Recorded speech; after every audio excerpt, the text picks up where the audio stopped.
First example, the wildfire in Amazon rainforest have ruined the shelter of a lot of indigenous people located in the country of Brazil. And because of it, President Jair Bolsonaro of Brazil was being blamed by the activists and was being blamed by the people, telling that Jair Bolsonaro of Brazil had done nothing when the farmers are committing slash and burn techniques in Amazon rainforest. Second, the loss of water in Angat Dam causes water shortage in Manila. And the problematic solution that the local and the national government come up within is building Kaliwa Dam located in the mountain of Sierra Madre, damaging the shelter of a lot of indigenous people in the Philippines and even harming the environment since it is located at the mountain. But before emotions rise, meron akong tatlong layer ng idea na a-discuss sa inyo ngayon. Number one is yung negative effects ng change. Second is yung mga kabataan performing environmental activism against the projects of the government that harm the environment. Third is yung kahalagahan ng pag-empower ng sustainable development on our constitution as a long-term solution in achieving environmental justice. For the first layer of idea, which is pertaining to the negative effects of change, change is inevitable and that change is the only permanent in this world. But sadly, the society and the world are not changing for better. These are actually changing for worse. As you observe, the natural disasters are killing the employment of a lot of traditional laborers in the Philippines, involving the farmer, the fisherman, the fisher folks. Therefore, the threat to the environment is a threat to human safety and economic survival. Environmental crisis is a crisis for human rights. Second, with regards to the youths performing environmental activism against the projects of the government and the state that harm the environment, involving Kaliwa Dam and different types of dam being built in Sierra Madre, with regards to reclamation, which is really harmful to the environment. As a youth, at a very young age, we strongly and firmly believe that the fresh air that our children will be breathing in the near future depends on the immediate action that we are actually taking right now. The life in land, the life in water, and the life in air holds the future of the world. So a youth advocating and sustaining the environment is a youth advocating and sustaining the future of the world. Third is, when it comes to empowering sustainable development, there should be two layers ng ideas na kailangan natin i-consider. Number one is yung responsibilidad ng government, and second is yung individual responsibility natin.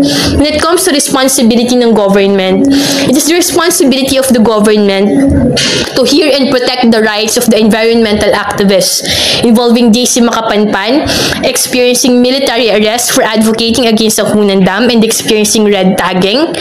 And of course, the members of the Masungi Geo Reserve, their forest defenders, are actually experiencing murder committed by the illegal miners, the land grabbers, and the capitalists. So it is the responsibility of the government na ma-hear ang rights nila. Second, it's when it comes to individual responsibility, there is a need for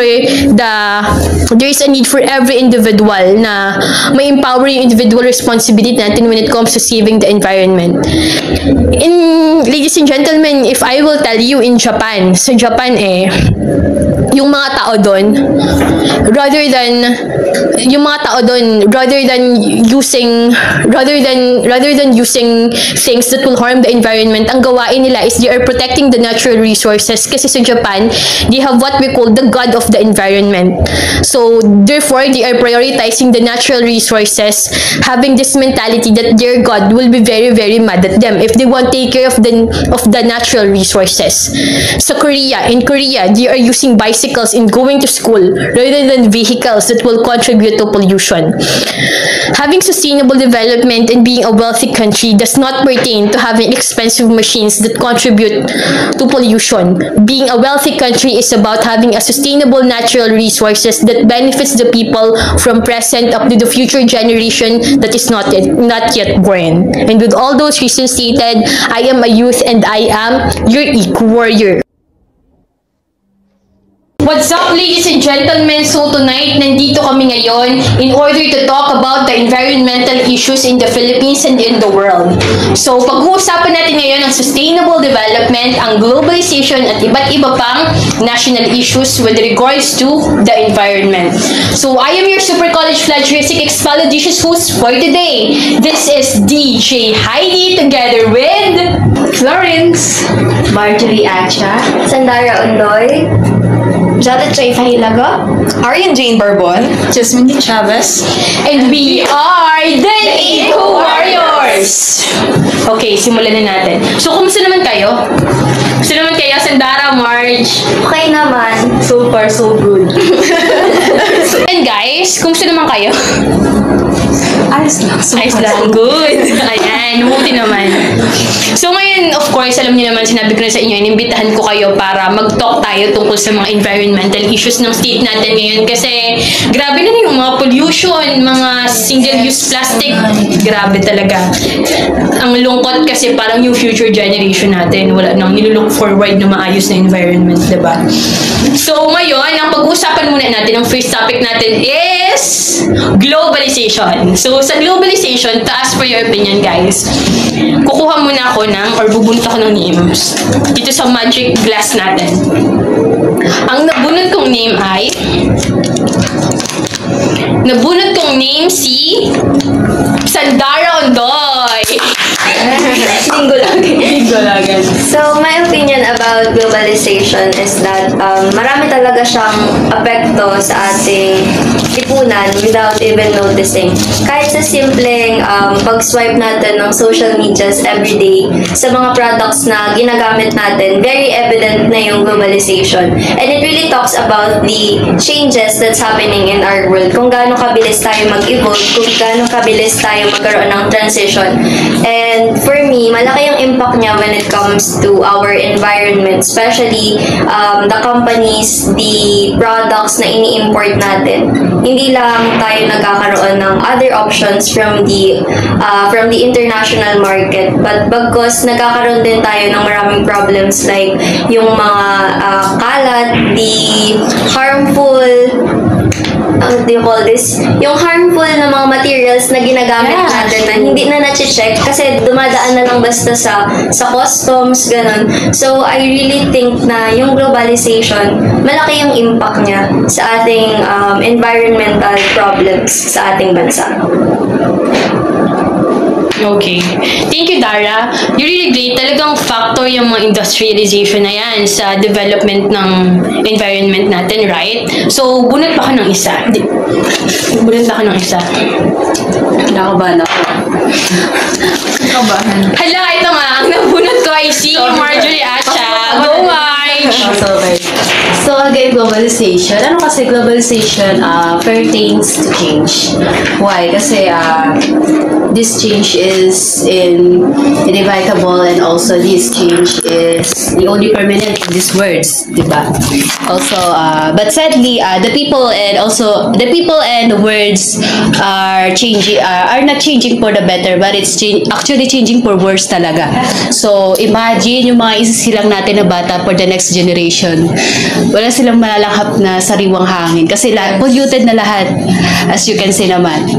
And also, di na din sila makakapaglaro sa labas because yung hangin is very dangerous in their respiratory system. So, there's a lot of negative impact ng globalization talaga sa ating lahat. Okay, thank you, Marge. So, Ate Orian, I just wanted to ask your opinion since you had this NSTP in school. Ano ba yung natutunan mo tungkol sa globalization, tungkol sa environment since you had a community activity there with regards sa environment? So, ayan, thank you, Marge. So, at this juncture, Ate Orian, I just wanted to ask you, since you had this subject sa school sa NSTP, nagkaroon kayo ng community service sa environment, ano yung natutunan mo doon sa advocacy ninyo when it comes to community engagement na nag-refer sa pagpa-plan with regards to development ng environment? Okay, so a big factor na tutunan ko talaga is importante talaga yung actions ng bawat tao. Kasi parang one single action is sobrang laking impact niya talaga sa mundo.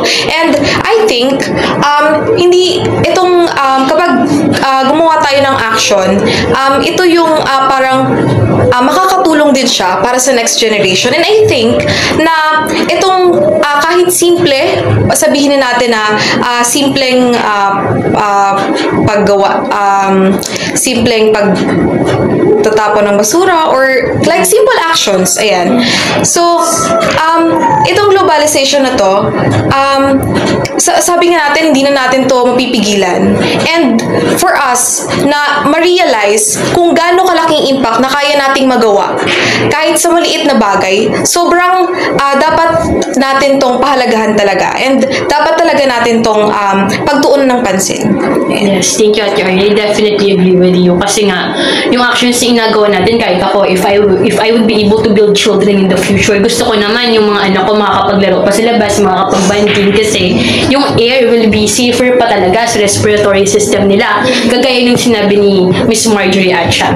So, ayan, move on tayo sa sunod, guys. Bunot tayo. Buti sana kung So, at this juncture, gusto kong bumunot ng ng tatlo. Gusto kong bumunot ng tatlo. First bunot. Hala, sukoy-sukoy si Ate Orion ulit. Okay. Next. Rapol yan. We have our very own, si Jasmine. Hi, Jasmine. Next is si Jolet. Hi, Jolet. Okay. Ayan, ngayon i-interviewin natin ang Tres Marias. Okay. So, Tres Marias, I know that all of you are aware sa sustainable development, diba? Kasi ito ay kasama din sa mga goals, 17 Sustainable Development Goals. Kasama talagang environment dyan. So, para sa inyo, ano ba yung impact ng sustainable development sa states, sa laws, sa daily living natin? How do you view, guys, sustainable development? Go. I think go at Arian. Go. Bato. Ako muna. So, dito, sustainable development, napakaraming sakop nito eh. Pero, pag-usapan natin yung ilan. Siguro simpleng bagay na may example ko dito is using plastics and bottles. Ayan. So, actually, hindi na to bago sa atin at talagang makikita talaga natin na napakalaking epekto talaga nito. For example, is yung sa Boracay. Grabeng naapektuhan ng Boracay dahil sa paggamit ng plastics. And you know that, guys, na natigil ang Boracay dahil sa napakaraming paggamit ng plastic. And hindi lang ito dahil naapektuhan din yung syempre natural resources natin. And of course, hindi lang ang tourist spots ang naapektuhan, kundi syempre yung mga trabaho din ng ibang tao na, 'di ba, na nandoon. Yeah, Jalet, ano pang masasabi natin dyan? Ito yung bottled water for me is a part of a sustainable development kasi tulad like sa Manila, yung mga nagtayo sila ng mga dam kasi wala ng tubig ang Angat Dam na kasi kulang na ito at ito din ay nakaka-epekto ng ating populasyon. Okay. How about you, Justin? Sa plastic naman, nabanggit mo din na ang plastic ang dahilan para mapatigil ang Boracay. So, dito, dapat matutunan natin kung saan tayo nagtatapon at dapat matutunan din natin na magtapon tayo sa tamang basurahan upang hindi tayo maka-apekto sa mga negosyo ng iba or sa mga kapaligiran natin. At ang plastic din ang isa sa mga impact para or isa sa mga dahilan upang mapatigil ang ibang negosyo. Yun. Yeah, tama. Agree ako with her. So, ako, if I will go to market, usually, hindi na ako, nagdadala na lang ako ng isang specific na single-use plastic na lang. Nagdadala na lang ako. Para yung eco bag silang na isa, tapos pagbili ko doon, kumpul-kumpul na yung lahat, nakaisa na yun. Kasi ang problem, kapag bibili ako in diversity of stores, like, ang dami kong plastic na makukonsume. Or even sa tindahan, pag kaya ko nung bitbitin, Kaya kung bitbitin, so, hindi ko na pinapoplastic. Yeah. Tsaka actually yung bottle, actually pwede siya maging source of income. Pinagbebenta, recycle, gagawing chair, yan. May pera na po yung pambaon. Oo nga, no. There's also a problem pala doon. I just want to add yung sa issue sa sa sustainable development.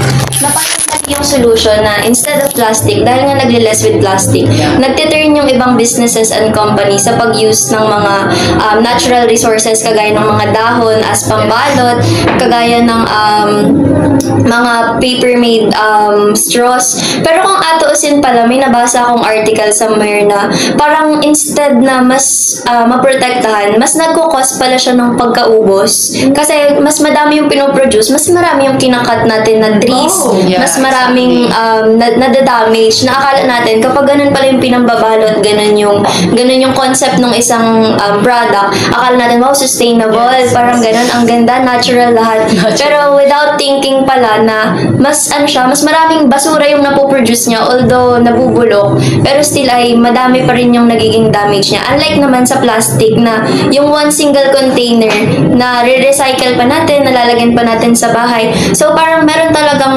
problem na hindi natin alam kung saan tayo mapanig sa paggamit baga ng mga recyclable plastic para maging mas sustainable at matagal, or doon tayo sa mas natural na mga gamit pero somewhere, somehow ay mas marami pa rin pala yung nakakat and marami pa rin yung nauubos nating natural resources doon. Actually, kasi sa tao yung problema eh. Kaya, Sa bagay, sa paggamit din. Sobra din talaga. Nandun yung Merong mga balahura.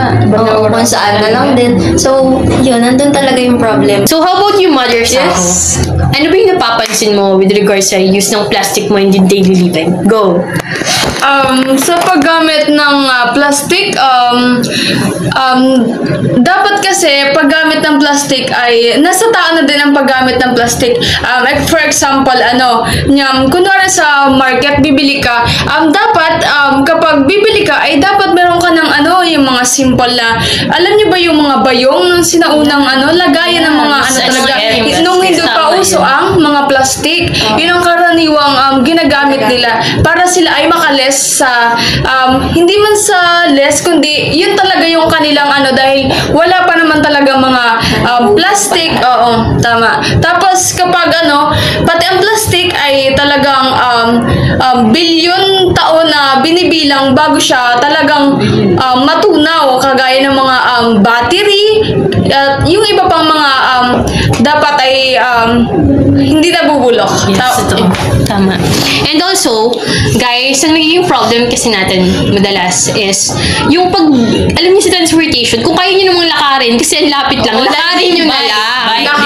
Mag-bike kayo, lakarin niyo na lang. Lalo na yung ganun. Kasi, una, nakatipid ba kayo sa pamasahe, naka-exercise pa kayo, lakarin na lang natin, di ba? Pag malapit naman. Minsan kasi, alam mo, ang tatamad natin talaga. Actually, sa ibang bansa, sa Japan, sa mga European countries, mapapansin talaga natin lahat halos may bike lanes. Tapos yung mga estudyante, bibihira yung hinahatid ng sasakyan, parang sa lahat ay lahat naka-bike. So, nakakatuwa yung ganun. Sobrang safe pati. Sobrang safe. Ganun. Nakakatuwa Yes. nga. Maganda kasi supportado ng government nila. Hindi pa ganun ka-democratize sa Philippines. Yeah. So, okay guys. Ayan, to sum up yung mga ideas na binigay niyo about globalization, nag-focus tayo when it comes to single-use plastic. Sinabi niyo rin yung mga individual responsibility. Ano yung pagkakaiba ng ibang bansa, system ng ibang bansa sa system ng Philippines when it comes to advocating environmental justice. Yan. So, okay, hi again, guys. At this juncture naman, para may thrill, magpo-proceed tayo sa games. Guys, games. Tagis talino, guys. Dahil tagis talino to. Anong prize? To follow. To follow. Yung magiging prize ninyo. Gusto ko sana yung house and lang. Since magpapasko pang Noche Buena, saan? iPhone daw. Yung iPhone niya, Ate Orian. Okay. May games tayo. Tagis talino. My dear BSN students. Tagis talino. Ay handa ko mga cognitive.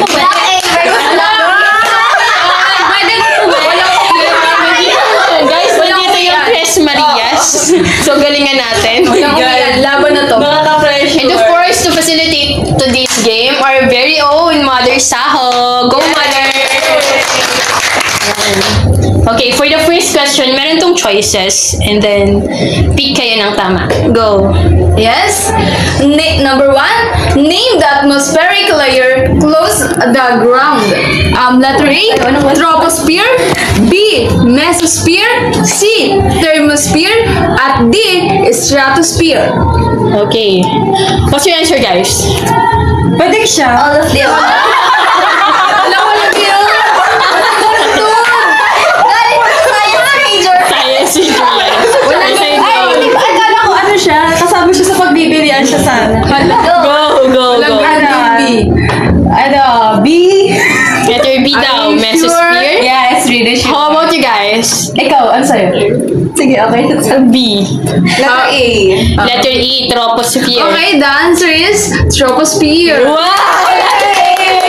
Play, Ate Orian. Nice one. 1 point para sa Tres Marias. ano, galaw-galaw. My God, science ako. Hala, baby, pinapaya ko yung major mo, baby. Hindi, ano lang to? Ano lang, prank. Prank lang Next to. question, please. Next Di question. kasi doki lang yung ano talent. By the way, we wanted to. By the way, guys, gusto nating i-shout out yung mga science majors natin. Hi, science majors! Guys, as in, alam niyo yung mga science majors, lagi sila nag-conduct ng experiment, which are some of their experiment ay beneficial when it comes to sustainable development ng environment. So, very commendable talaga yung mga science major natin in schools. For them. Okay, next. For the next Okay, question. number 2. The most abundant gas on the Earth's atmosphere is A, oxygen. B, carbon. C, nitrogen. At D, hydrogen. I know the answer. Wow! Oh, what's it, Marge? For our answer is nitrogen. C. Nitrogen. Kabila. Yes, C. C, there you go. Okay,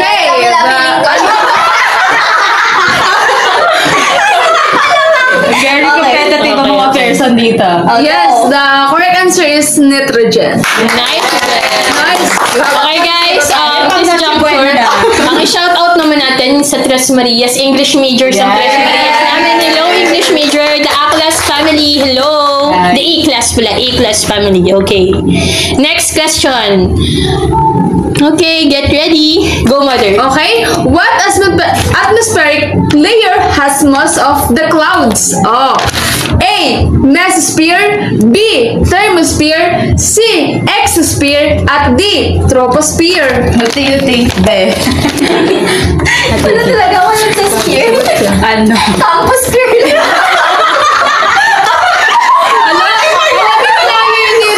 Ang bagong ligiran. Alam mo ba, wala akong sumagot kasi yari ako. Yung major. Yung may... Ayun, ano? Actually, English major ako today. Ano? So, ito yung sagot namin is... it's either mesos or exos. Pag wala dyan.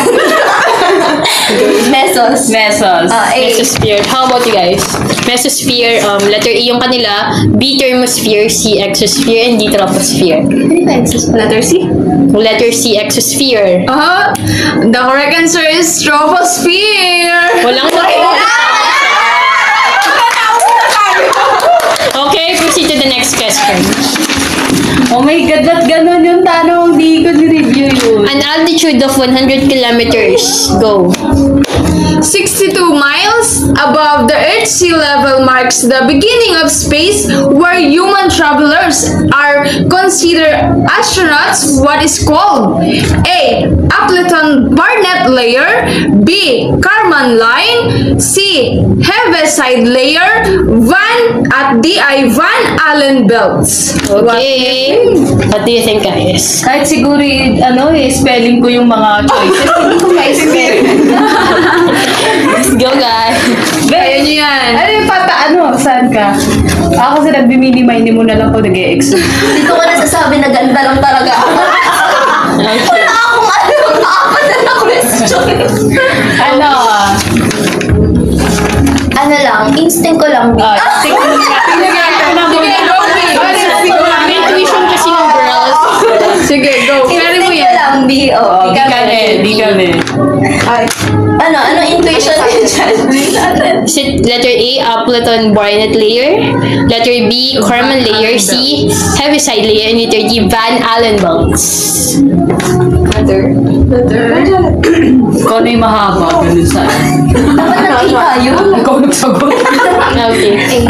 Letter A. And the answer is... The answer is Carmen Lang.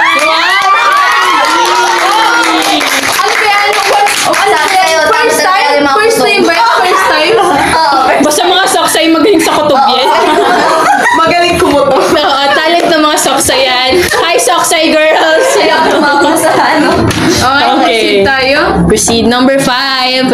Okay? The study of weather is called meteorology. B. Climatology. C. Aeronomy. At D.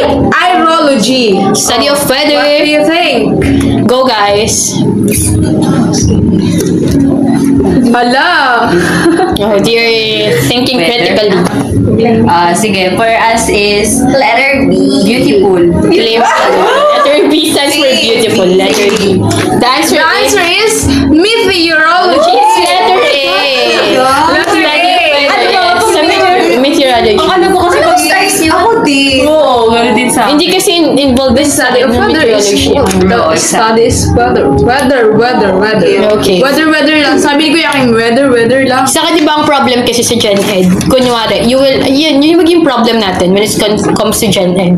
Yung facts about everything, whether it may refer to environment or not, nag-evolve siya from time to time. Yung number ng pula sa Philippines, ito yung number ngayon, in the future mag-evolve siya. Kaya it's really hard when it comes to studying general education and facts. Kasi nag-evolve siya from time to time. Let's proceed. Number 6. Okay? Which one of the following is not a primary layer of the atmosphere? Not a primary day. A. Mesosphere. B. Troposphere. C. Exosphere. At D. Ay stratosphere. Primary. It's not primary. Go, guys. for Kanya. us is letter Exos. Final? C. How about you guys? Mesos. Letter B. Letter B, troposphere. The final answer is exosphere. Wow! 2 points. Pagbigyan niya. Bigyan nyo na, guys. Pagbigyan niyo na. Okay, let's proceed. Naka-schedule yung caroling namin, pero parang hindi na. Number 7, go. A millimeter of mercury is a manometric unit of pressure. Defined a priceless 133.3 Oh my gosh, may number. 387415 pascals. What is the symbol for a millimeter of mercury? Oh my God. For us, HHMG. B. MPA o MPA. C. MMHG. D. Yeah. At D. INHG. Okay, guys. Go. Letter C yung sagot nila. And kayo, guys? C. The answer is? MMHG. Letter C. Ang gagaling nyo sa O, numbers, balik sa ha? kanila ang Corona. sa Tres Marias. oh my God. Number 8. So tayo. Name the atmospheric layer that is completely cloudless and free of water vapor. A. Exosphere. B. Troposphere. C. Thermosphere. At D. Stratosphere. For us is C. Letter C, thermosphere. How about you guys? Exos, tropos, thermos. Letter D, stratosphere. The answer is C. Thermosphere. Balik ha. Balik yan ha. Pantay tayo. Balik yan. 2 remaining numbers, guys. Ayan. Number 9. Oh my God. Go. Okay, the ozone layer or ozone shield as a region of Earth's atmosphere that absorbs most of the sun's ultraviolet or UV radiations. Which layer of the atmosphere contains ozone layer? A. Troposphere, B. Mesosphere, C. Thermosphere, at D. Stratosphere. D. Hold up to yung letter D. The answer is? Stratosphere! Di ba guys, natin yung corona. so guys, di ba yung ozone layer, ito yung delikadong numipis kasi Yes, kung numipis, so, hindi natin manipis hindi na siya yung ngayon. Actually, this is my fear kasi with the type of the skin that I have, mababa yung melatonin ng balat ko. Mahina sa kahit anong types ng chemical, may it refer to the heat of the sun.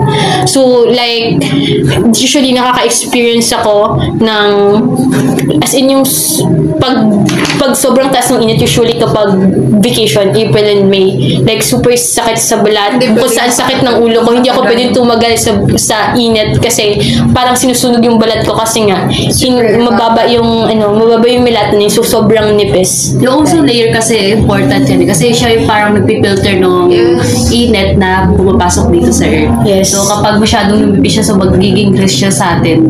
Magkakaroon tayo ng skin. Ito ba yung ozone layer? Ibig sabihin, ito yung malapit ng mabutas. Yeah, Sabi. Actually, nung pandemic season, parang sabi ay, di ba parang before pandemic, sabi butas, pero afterwards ay nag-heal naman. Parang kasing less pollution na siya. So, guys, for number 10, go. What is the average atmospheric pressure at sea level as defined by the International Standard Atmosphere? A. 101325 pascals. Oh my gosh, may number! 5. IB 14.6959 Pascal at C 1013 Pascal at D 984.43 Pascal. Actually, alam niya, tawag na ako ng asawa ko. Okay. Hindi alam yung sagot. Ako na Stick mo.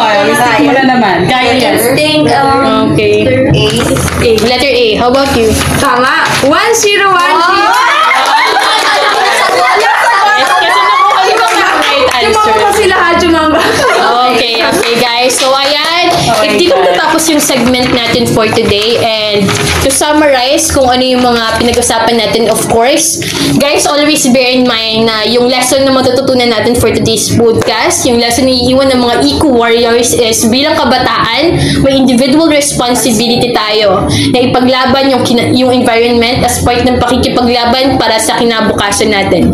Because the fresh air that our children will be breathing in the near future ay nakadepende sa immediate action na inagawa nating lahat ngayon. We advocated globalization and sustainable development. And with all those reasons stated, again, I am your Super College Fledgling Expalidicious host, Heidi Bilugan, and we are the